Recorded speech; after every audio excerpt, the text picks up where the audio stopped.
कहानी की शुरुआत ली जोंग नाम के आदमी से होती है जो जापान के सियोल सिटी में रहता है और उसके साथ उसकी 15 साल की बेटी सू भी रहती है। अब एक दिन जब जियोंग काम से वापस घर आता है तो वो देखता है उसकी कैट बाहर उसका इंतजार कर रही है, जिसके बाद वो अपनी बेटी से मिलने के लिए जाता है। लेकिन तभी वो देखता है कि उसकी बेटी का चेहरा एक ज़ॉम्बी के जैसा हो गया है और वो उसे देखकर उस पर अटैक करने की कोशिश करने लगती है। अब वो लड़की ऐसा कैसे बन गई और आखिर जापान में ये क्या हो रहा है, इन सब सवालों के जवाब हमें कहानी में आगे मिलेंगे।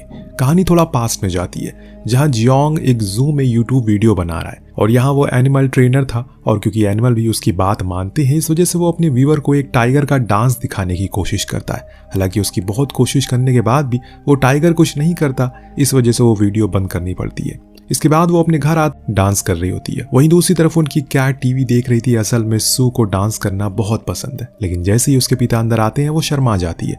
लेकिन तभी जियोंग भी डांस करने लगता है, पर वो उसके दरवाजे पर लगा पोस्टर उसे पढ़ने के लिए कहती है जिस पर लिखा था कि पापा अलाउड नहीं है और इसी के साथ वो उसे रूम से निकाल देती है। खैर तभी वो कैट जो टेलीविजन देख रही थी उसे पता चलता है कि जापान में GAR नाम का एक ज़ॉम्बी वायरस बहुत तेजी से फैल रहा है और इसे इन्फेक्टेड लोग एक दूसरे को मार रहे हैं। पर यह बात अभी जियोंग को पता नहीं होती क्योंकि वो न्यूज़ नहीं देख रहा था। खैर वो लोग सू का 15वां जन्मदिन सेलिब्रेट करने जाते हैं और यहाँ जियोंग उसे एक तोहफा भी देता है। जियोंग हर साल उसे अम्यूजमेंट पार्क की टिकट दिया करता था, लेकिन इस बार उसने इसके साथ साथ उसे डांस क्लासेस का भी टिकट दिया, जिससे वो बहुत खुश हो जाती है। लेकिन तभी अचानक वो लोग देखते हैं कि उनके पड़ोसी उनके घर के सामने लड़ाई। अब ये सब देखने में थोड़ा अजीब था, इस वजह से सू उनका वीडियो बनाने लगती है, पर जियोंग उसे मना करता है क्योंकि इस तरह का वीडियो बनाना सही बात नहीं है। लेकिन तभी अचानक वो लेडी अपने हस्बैंड के गले में जोर से मार लेती है और उल्टा होकर सू और जियोंग को देखने लगती है। अब ये देखकर वो दोनों बहुत डर जाते हैं और जियोंग उसे लेकर सोफे के नीचे छुप जाता है। तब तक वो लेडी उनके घर में मौजूद शीशे के पास आ गई थी, लेकिन तभी जियोंग अपनी कैट को भी अपने साथ ले आता है और तभी अचानक सू का फोन रिंग करने लगता है, जो सुनकर वो लेडी अपने सर को उन लोगों के घर के कांच को तोड़ देती है। ये देखकर जियोंग सू को अंदर जाने के लिए कहता है और खुद उस लेडी पर गुस्सा करने लगता है। लेकिन तभी वो लेडी उनके ऊपर अटैक करने लगती है, जो देखकर जियोंग उसे सोफे के नीचे दबा देता है और वो लोग भागकर सू की दादी के पास जाने का डिसाइड करते हैं। पर जैसे ही वो मेन रोड पर आते हैं वो देखते हैं कि वहां सभी लोग ज़ॉम्बी बन चुके हैं और उनके ऊपर वो अटैक भी करने लगते हैं। और ये सब देखकर जियोंग सू से कहता है उन्हें अब ज़ॉम्बी की तरह एक्टिंग करनी होगी और इसी तरह से वो लोग सिर्फ बच सकते हैं। अब ये सब सुनकर सू कहती है वो एक्टिंग नहीं कर पाएगी और जब ज़ॉम्बी नज़दीक आते हैं तो सबसे पहले वो ही एक्टिंग करना शुरू कर देती है, जो देखकर जियोंग भी एक्टिंग करने लगता है और वो लोग कुछ देर के लिए बाकी ज़ॉम्बी को उलझाने में कामयाब भी हो जाते हैं। लेकिन तभी बाकी ज़ॉम्बी को पता चल जाता है कि वो इंसान है और वो एक बार फिर उनके पीछे लग जाते हैं। ये देखकर जब वो दोनों भागते हैं तभी सू वहीं पर गिर जाती, जिसे बचाने के चक्कर में एक बूढ़ी दादी जियोंग को काट लेती है। लेकिन तभी उस दादी का पूरा दांत बाहर आता है, जिससे इन्फेक्शन उसकी बॉडी में नहीं होता और उन सब से वो दोनों काफी खुश होते हैं। इसके बाद वो एक पिलर के पीछे छुप जाते हैं और क्या करना है ये सोचने लगते हैं। तो जियोंग कहता है वो कार लेकर जाएगा, तक वो उसका इंतजार करे। इसके बाद वो ज़ॉम्बी से बचते हुए कार लेने के लिए जाता और इन द एंड सक्सेसफुल भी हो जाता है, जिसके बाद वो सू को लेकर वहां से निकल जाता है। अब वो अपनी इस अचीवमेंट से बहुत खुश होता है, लेकिन तभी देखता है सू कुछ परेशान है, अपने हाथ को छिपा रही है। ये देखकर जियोंग उसका हाथ चेक करता और वहां उसे ज़ॉम्बी बाइट नजर आती है। असल में जब जियोंग कार लेने के लिए गया था तब सू को पीछे एक छोटे ज़ॉम्बी बच्चे ने आकर उसे काट लिया। ये देखकर वो बहुत परेशान होने लगती है और वो जियोंग से पूछती है क्या वो भी ज़ॉम्बी बन जाएगी, पर जियोंग कहता है कि नहीं। लेकिन तभी सू की नसें अचानक से बढ़ने लगती है, वो बेहोश हो जाती है। जब उसे होश आता है तो उसकी आंखें पूरी तरह से बदल चुकी थी और वो जियोंग पर अटैक करने लगती है। अब चलती गाड़ी में ये सब होने की वजह से कार की टक्कर हो जाती है और अब तक जियोंग उसके फेस को हुडी से ढक देता है, उसे सीट बेल्ट से बांधने की कोशिश करता है। इस बीच सू का सर कार से टकरा जाता है और वह बेहोश हो जाती है। इसके बाद जब वो लोग अपनी ग्रैंडमा के घर आते हैं तो देखते हैं कि वहाँ एक कार खड़ी हुई है, जिसे उसे लगता है कि शायद सू से मिलने के लिए आई है। लेकिन जब वो अंदर जाती हैं तो जियोंग उसे सू से मिलने से रोकता है। इन सब से ग्रैंडमा को समझ आता है कि जरूर कुछ गड़बड़ हुई है। इस वजह से वो घर के अंदर चली जाती है और वो जैसे ही लाइट ऑन करती है तो देखती है कि सू ने सारा कमरा बिखेर दिया है और वो उसे अजीब सी नजरों से देख रही है। ये देखकर ग्रैंडमा बहुत गुस्सा होती है और जब सू उन पर अटैक करने के लिए आती है तो वो उसे मारकर बेहोश कर देती है। तभी वहां जियोंग आ जाता है जो उसे बांध देता है। इसके बाद ग्रैंडमा अपनी पोती की ये हालत देखकर बहुत दुखी भी होती है, लेकिन तब जियोंग उन्हें समझाता है कि वो उसका इलाज करवाएगा, इस वजह से वो परेशान ना हो। अब वो लोग टेलीविजन पर देखते हैं कि सरकार सभी लोगों को ज़ॉम्बी इन्फेक्टेड लोगों से दूर रहने के लिए कह रही है, और ये सब देखकर उन दोनों को सू के लिए बहुत बुरा लगता है। अगले दिन जियोंग सू को लेकर हॉस्पिटल जाता है, लेकिन जब वो अंदर जाता है तो देखता है कि एक ज़ॉम्बी लड़का अपनी माँ को काट रहा है, और तभी वहाँ मिलिट्री आती है और उन दोनों इन्फेक्टेड लोगों को जान से मार देती है। अब ये देखकर जियोंग के होश उड़ जाते हैं और वो तुरंत सू को लेकर घर आ जाता है। इसके बाद वो उसे एक पेड़ से बांध देता है। उसके लिए गड्ढा खोदता है। असल में वो अपनी बेटी को खुद ही मारना चाहता था, और इसके लिए जब वो शावल उठाता है उसके सामने उसकी बेटी की तस्वीर आने लगती है, जिस वजह से वो उसे मार नहीं पाता।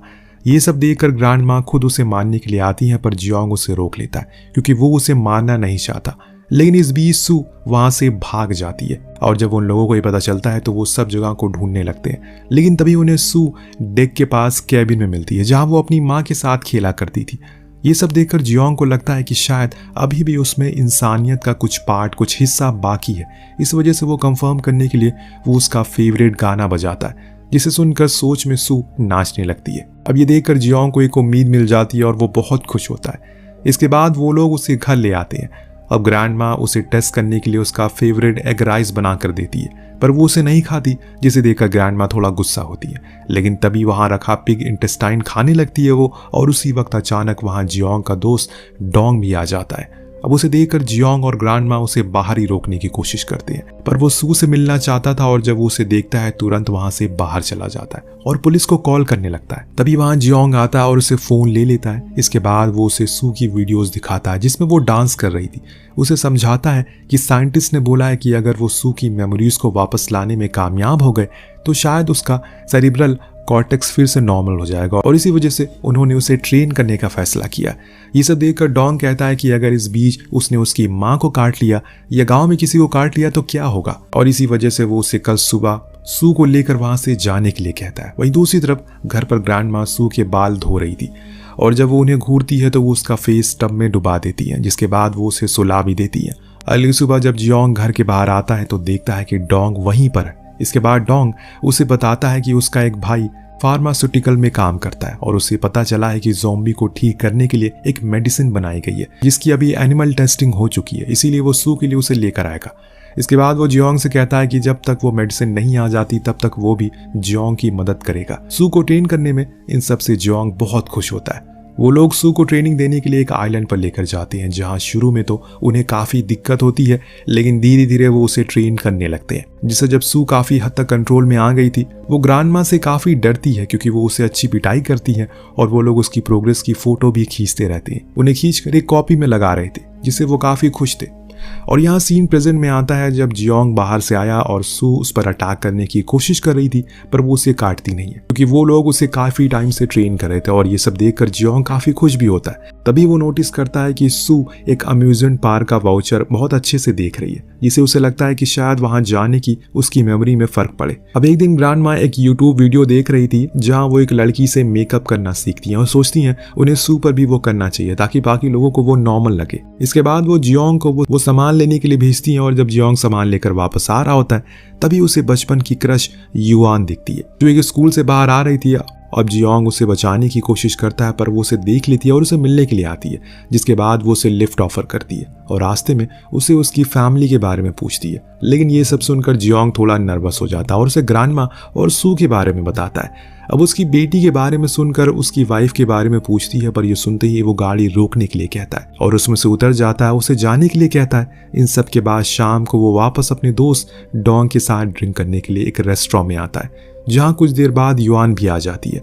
जियोंग से उसका बिहेवियर के लिए उसे माफ़ी मांगती है। असल में डियोंग ने उसे बताया है कि उसकी बेटी मेंटली बीमार है और इस वजह से वो उसे अपनी बेटी को स्कूल में डालने के लिए कहती है ताकि वो और बच्चों के साथ घुल मिल सके। लेकिन तभी अचानक वहाँ का टेलीविज़न न्यूज़ चैनल आने लगता है। सब तरफ ज़ॉम्बी केसेस लगभग ख़त्म हो चुके हैं और जो भी किसी ज़ॉम्बी को रिपोर्ट करेगा उसे बड़ा इनाम मिलेगा। ये देखकर युआंग थोड़ा नर्वस हो जाती है और उन दोनों को बताती है उसका फियांसे भी गलती से एक ज़ॉम्बी बन गया है, इस वजह से उसने उसे मार दिया। और वो ये भी बताती है कि अब वो सभी ज़ॉम्बी को इस तरह मार देना चाहती है। ये सुनकर वो दोनों थोड़ा शॉक हो जाते हैं और तुरंत वहां से चले जाते हैं। इसके अगले दिन जियोंग सू के कुछ कपड़े लेने के लिए अपने पुराने घर पर जाता है। उसके रूम में जाकर उसे सू की याद आने लगती है और वो जोर जोर से रोने लगता है, क्योंकि अब उसे डर लग रहा है कहीं सू हमेशा ही ऐसी ना रह जाए। पर वो हार मानने वाला नहीं है। अपने दोस्त से उस अम्यूजमेंट पार्क लेकर चलने के लिए कहता है, जिससे पहले तो उसका दोस्त मना करता है, लेकिन कुछ देर बाद वो मान जाता है। और जब जियोंग घर पहुंचता है तो देखता है कि वहां युआन बैठी हुई है। अब उसे देखकर वो बहुत घबरा जाता और तभी सू भी अपने रूम से बाहर आती, लेकिन तभी जियोंग उसे रूम में धक्का देता है और युआन को घर से बाहर कर देता है और कहता है कि अब वो उसे पसंद नहीं करता, लेकिन अगर उसके मन में उसके लिए अब भी फीलिंग है तो दोबारा कभी वहां ना आए। ये सब सुनकर युआन बहुत गुस्सा होती है और वहां से चली जाती है। इसके अगले दिन ग्रैंडमा सू को मेकअप से बहुत सुंदर बना देती है और ड्योंग थॉर की ड्रेस पहनकर आता है, जिसके बाद वो तीनों अम्यूजमेंट पार्क में जाने के लिए निकल पड़ते हैं। वहीं दूसरी तरफ ग्रैंडमा को उनके गांव की एक मीटिंग में इनवाइट किया जाता है, जहां युआन भी होती है और वो उन्हें घूर रही थी। तभी विलेज हेड अनाउंस करता है कि उनके विलेज को सर्टिफिकेट मिला है सबसे पहले ज़ॉम्बी फ्री होने का, और तभी वो ग्रैंडमा से सू को स्कूल भेजने के लिए भी कहती है, पर ग्रैंडमा मना कर देती है। वहीं दूसरी तरफ अम्यूजमेंट पार्क में वो सभी बहुत मजे करते हैं, जिसके आखिर में डोंग जियोंग को बताता है कि जल्द ही ज़ॉम्बी के लिए वैक्सीन आने वाली है। ये सुनकर वो दोनों और ज्यादा खुश हो जाते हैं, लेकिन तभी सू को कुछ खाने की स्मेल आती है और वो वहां से उठकर चली जाती है। कुछ देर बाद जब उन दोनों को रियलाइज होता है सू वहां नहीं है तो वो उसे ढूंढने लगते हैं। वहीं सू कुछ लोगों से टकरा जाती है, लेकिन वो उन्हें कुछ नहीं करती और एक शॉप पर जाकर कुछ खाने लगती है। इधर दूसरी तरफ युआन जियोंग के घर में जाकर उसके ग्रैंडमा के आने का इंतजार करती है। जब ग्रैंडमा वहां आती है तो वो उन्हें सू की ज़ॉम्बी वाली फोटो दिखाकर पूछती है आखिर वो ऐसा क्यों कर रही है। अब यहाँ ग्रैंडमा उसे बताती है असल में सू जियोंग की बेटी नहीं है, बल्कि वो उनकी बड़ी बेटी की डॉटर है और उसका पिता किम बहुत दुष्ट था, इस वजह से वो उन लोगों को छोड़कर चला गया। जियोंग को सू बहुत पसंद थी, इस वजह से वो उसके साथ खेलता रहता था, लेकिन एक रात जब उसका जन्मदिन था तब उसका फ्रेंड डोंग उसे पार्टी में बुलाने लग गया। इस वजह से सू को सुलाकर पार्टी से चला गया और जब उसकी सिस्टर ने उसे कॉल किया तभी अचानक रोड क्रॉस करते वक्त उसका एक्सीडेंट हो गया और उस वक्त वो उसका केक लेकर घर आ रही थी। जब जियोंग को इन सब बातों का रियलाइजेशन हुआ तो उसे बिना शादी किए सू को पालने का फैसला किया। इस वजह से उन दोनों का रिलेशनशिप बहुत खास है। वहीं दूसरी तरफ काफी ढूंढने के बाद जियोंग को सू मिल जाती है और वो उसे एक वर्ड कहती है, जो सुनकर जियोंग खुशी से उसे गले लगा लेता है। असल में वो बहुत दिनों से उसे बात करना सिखा रहा था, लेकिन वो कुछ बोल नहीं पा रही थी और आज उसने जब उसे कुछ बोला तो जियोंग को लगा कि अब उसे वापस जरूर पालेगा। तभी वहां आतिशबाजी होने लगती है। वो दोनों एक बहुत खास मोमेंट को एंजॉय करने लगते हैं। इसके बाद जब वो घर आते हैं तो वहां युआन भी होती है और वो सब जानने के बाद भी सू को मारने के लिए आगे आती है तो जियोंग बीच में आ जाता है और सू को उसकी बात सुनते देख वो भी हैरान रह जाती है। इसके बाद वो लोग डिस्कस करते हैं कि आखिर अब उन्हें क्या करना चाहिए।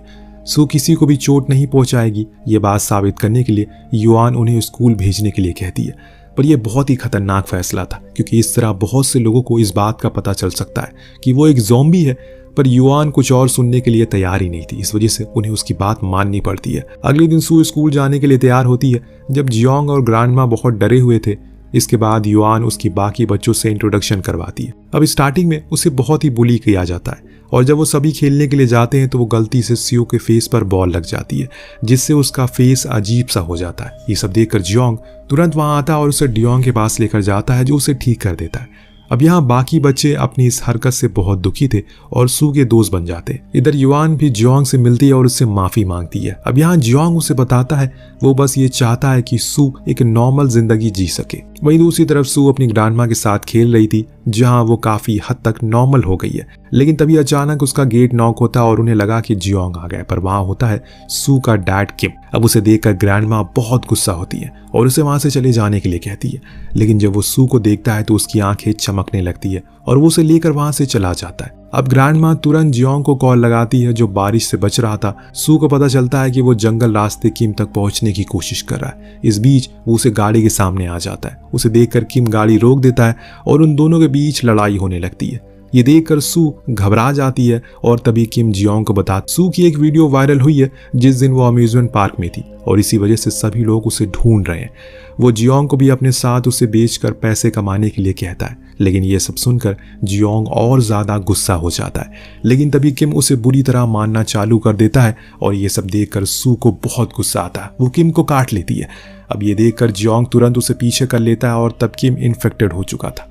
जिस वजह से जियोंग उसे मार देता है। जब उसे घर वापस आता है तो डिसाइड करता है कि अब वो यहाँ पर और नहीं रह सकते। इस वजह से वो डोंग को बताने जाता है, जिसके बाद उसकी ग्रैंडमा भी उसके साथ चलने के लिए कहती है, लेकिन वो पहले उन्हें युआन को एक लेटर देने के लिए कहता है।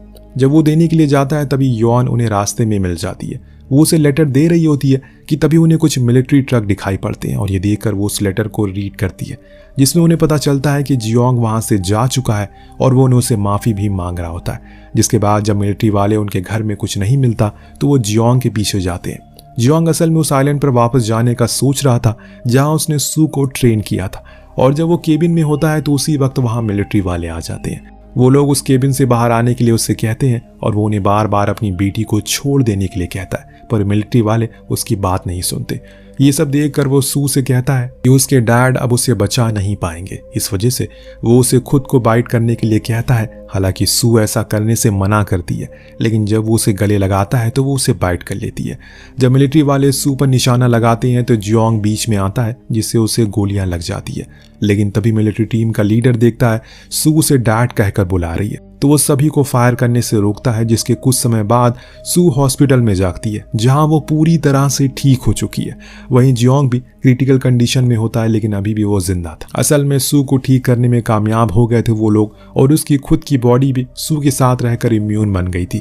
इस वजह से उन दोनों की जान बच गई, और अब सू के ब्लड से और भी दवाइयां बनाई जा रही है, और इस वैक्सीन से जो भी लोग बीमार है उन्हें ठीक कर दिया जाएगा। अब कुछ महीने बाद सू वापस डांस करने लगती है, और इसी के साथ ये कमाल की कहानी यही खत्म होती है। आपको कहानी कैसी लगी हमें कमेंट करके जरूर बताएगा। मिलते हैं अगले वीडियो में। Thank you so much watching. Peace out.